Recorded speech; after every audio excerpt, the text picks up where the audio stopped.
শব্দটির উৎপত্তি হয়েছে ইংল্যান্ডের স্যান্ডউইচ নামক একটি শহরের নাম থেকে। এই শহরের চতুর্থ আর্ল বা জমিদার ছিলেন জন মন্টেগু। গল্পটি 1762 সালের। জন মন্টেগু জুয়া খেলতে খুবই ভালোবাসতেন। একবার তিনি টানা 24 ঘন্টা জুয়ার আসরে বসেছিলেন। তিনি এতটাই মগ্ন ছিলেন যে খাবার জন্য টেবিল ছেড়েও উঠতে চাইছিলেন না।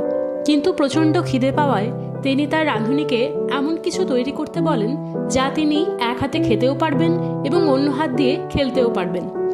রাঁধুনি তখন বুদ্ধিমত্তা খাটিয়ে 2 টুকরো পাউরুটির মাঝখানে মাংসের স্লাইস দিয়ে একটি খাবার তৈরি করেন।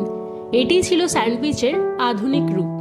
লর্ড স্যান্ডউইচ এই খাবারটি দেখে খুবই খুশি হন এবং এটি খেতে কোনো ছুরি বা চামচের প্রয়োজন ছিল না এবং হাতও নোংরা হতো না। সেই জন্যই আরোই এটি জনপ্রিয়তা লাভ করে।